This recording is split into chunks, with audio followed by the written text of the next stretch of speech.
Awesome, thank you.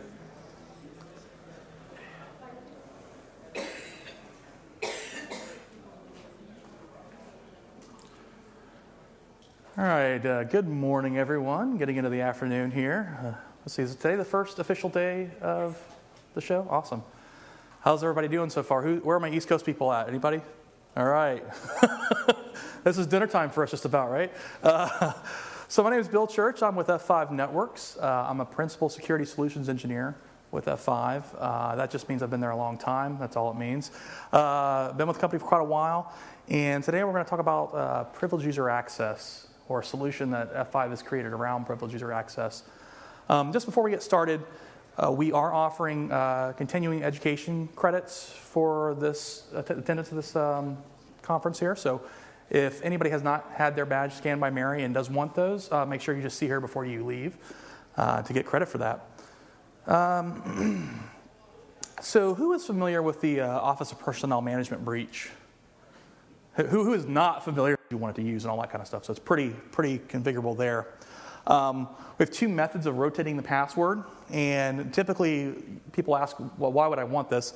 If you're installing this as a proof of concept or a new environment, typically what we'd say is when a user makes a session with a big IP, we create a password and we use that password for the life of that session. And that's really meant for initial rollout and troubleshooting, because what you want to be able to do is make sure the application and the solution works first, and then tighten it down. So we have two methods to deploy that. The second one, and what we recommend for all environments, is that the idea of a true one-time use passcode. Once that passcode gets processed by us, we drop it and don't know anything about it. The next time the user wants to access the application, we generate a new passcode, send it to the application, and then get it back. We can integrate with external databases, so most people have an Active Directory already. You might already have a list of users and groups that are allowed to access certain systems defined. So if you have that, no point in reinventing the wheel. We can just leverage that. So we can create a policy based on LDAP groups, things of that nature, and then apply that policy. And then we also have the ability for support for authorization. Now, authentication is just saying this is who I am. Authorization says this is what I have access to. So for some systems, we actually have the ability to send the authorization roles back to them. So big ones are going to be Cisco, right? So Cisco has radius attributes that we can support. Palo Alto firewalls, Blue Coat, web proxies. The list goes on. Anything that can support an LDAP group or a radius attribute, we can provide the authorization string back to that resource. So the next thing we had to deal with is, all right, so this works really good for web applications because it's easy to control that whole process. Everything's a web session. How do we deal with SSH?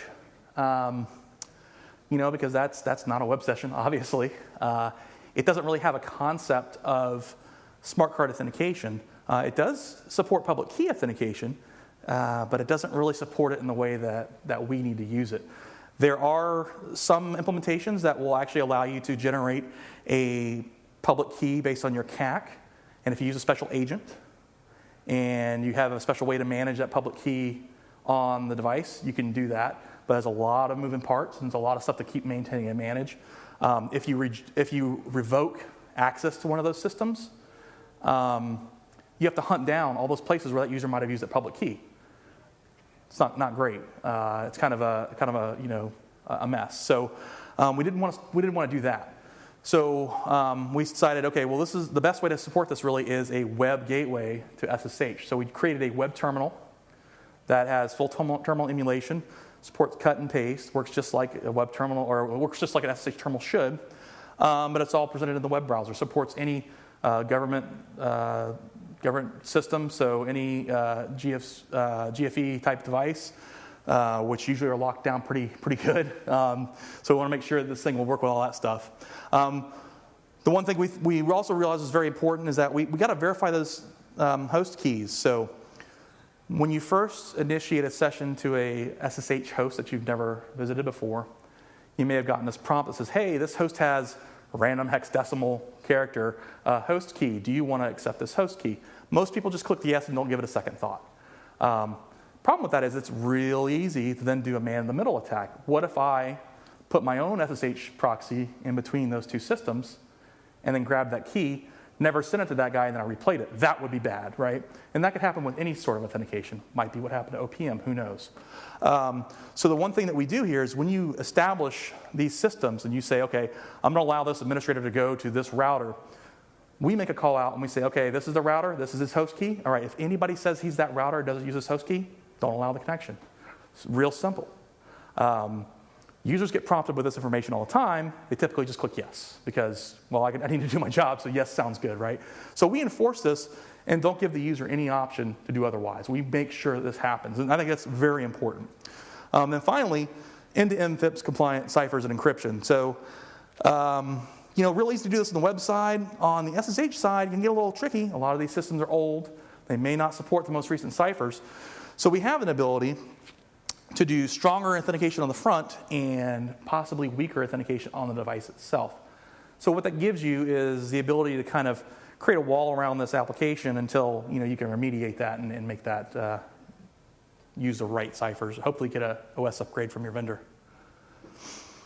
Some of the other interesting features we got here is mouse events and things like that. So if you click around the UI, you're able to actually send those events to the far end. And there's some Unix systems that require this. Believe it or not, cut and paste support is apparently a big problem in some of these systems that don't support cutting and pasting. We do support that. I get that question quite a bit. That's why I happened to put that up there. And of course, full terminal emulation. So anything that was made within the last 30 years, so we're getting close on some of those systems, will be supported. So this is, wow, what that looks like. Beautiful, huh? A nice character terminal. So some of the unique features here is, typically we have to have a security banner or a classification banner on, well, we have to have it on everything, right? This gives us the ability to do this right on the SSH session. So this could be customized per host, or it could just be global for every host that goes through it. We have some status information of who you're logged in as, what you're logged into. And then in the event of any issues or errors, those errors do get passed back to the user so they understand what's going on. Things like, hey, the password was wrong, which they should never see because, it's a closed circuit system, right? But if that does happen, we have the ability to send that information to it. We also have the ability to log both the client interaction. So if anything the client does, we can actually send to a syslog server from the server side. So if you want to do some, I would say light audit logging. You want to see what the client has sent to the server, you can do that. Otherwise, the client also has the ability to log all that information locally. So if you want to capture configurations and things of that nature. Okay, this is the not slide, and this usually scares the salespeople.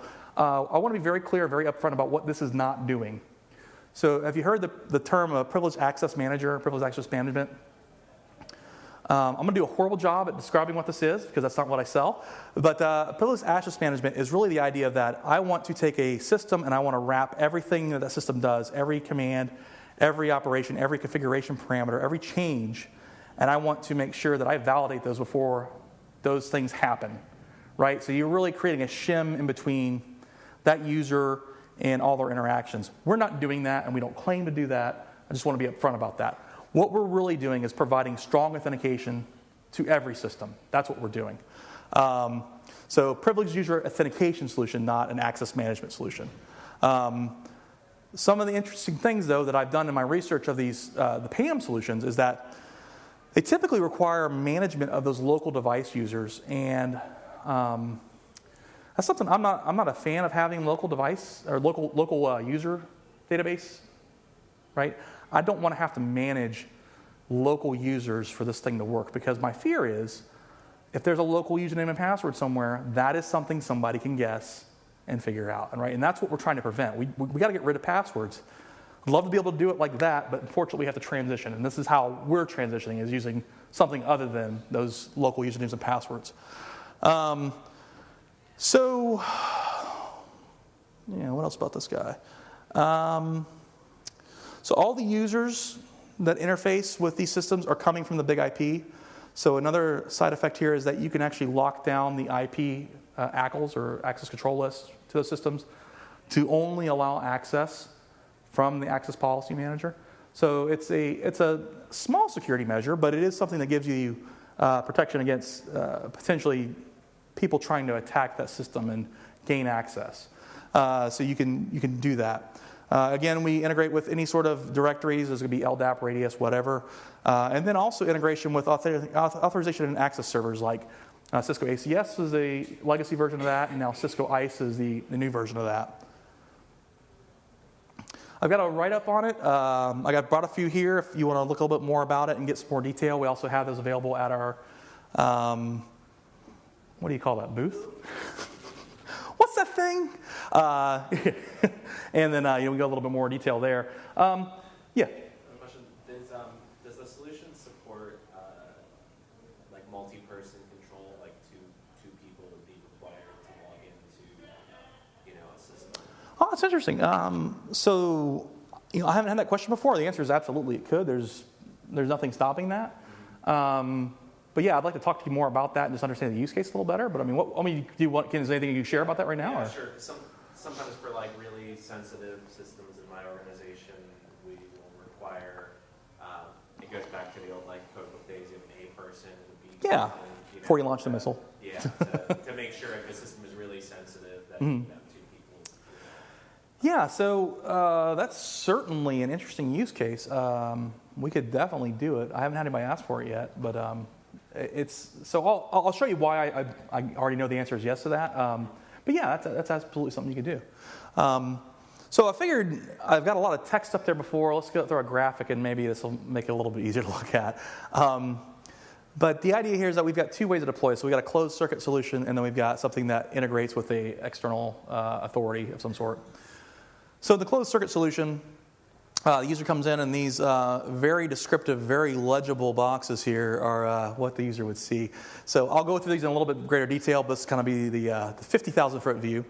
User logs in with their CAC. We ask for their credentials. We do some magic here to make sure that those credentials have not been revoked. We check the OCSP server at DISA, might look them up in a directory, which is nice here because if you're maintaining an Active Directory user and you bind that to that smart card credential, if you disable that user in Active Directory, they have access to nothing.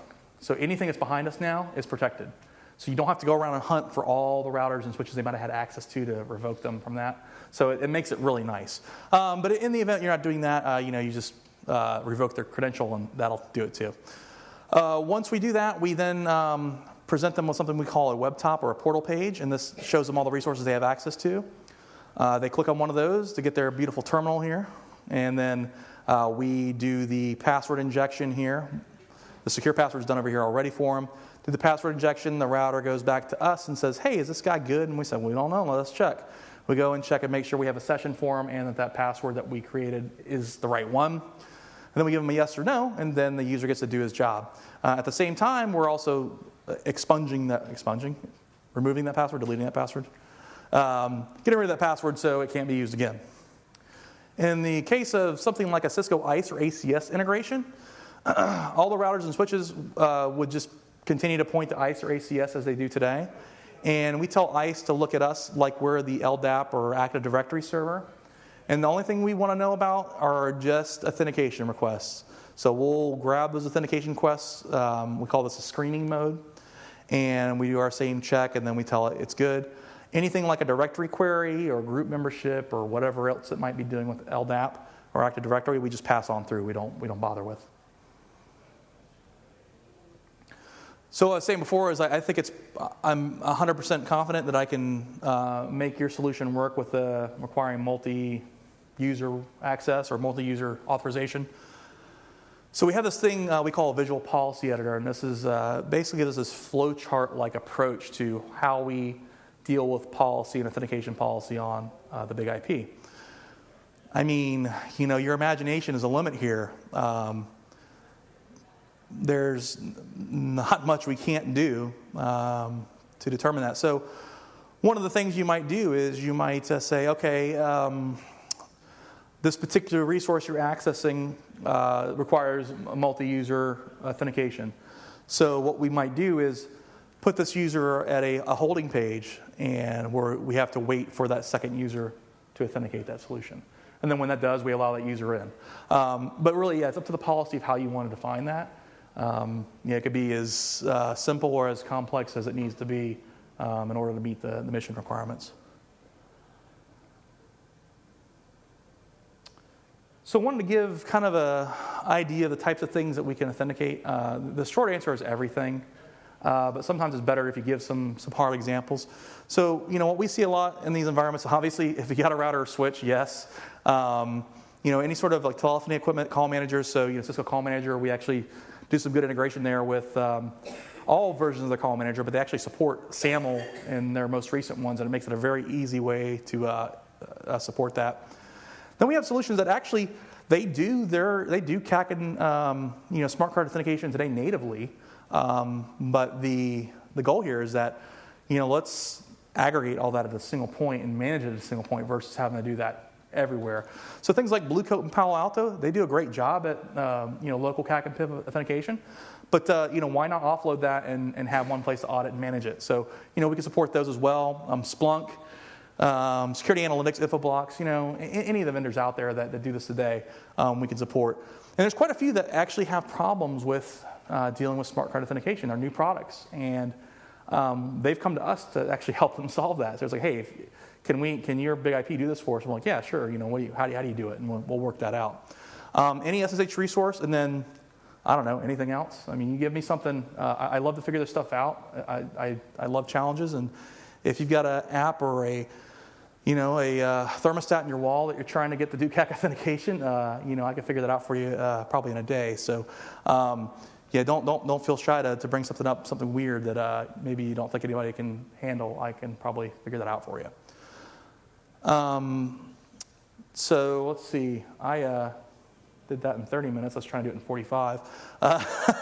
So any questions before I move on to we're going to call it a quote demo, because I'm going to do this with slideware and not internet connection because I don't trust it. All right, fantastic. So that tiny itty-bitty little slide y'all saw before, this is slightly better. So the idea here is that user logs in to our portal. The first thing they're presented with is a USG warning banner that you've probably seen. You might have seen this exact one if you use this enterprise email.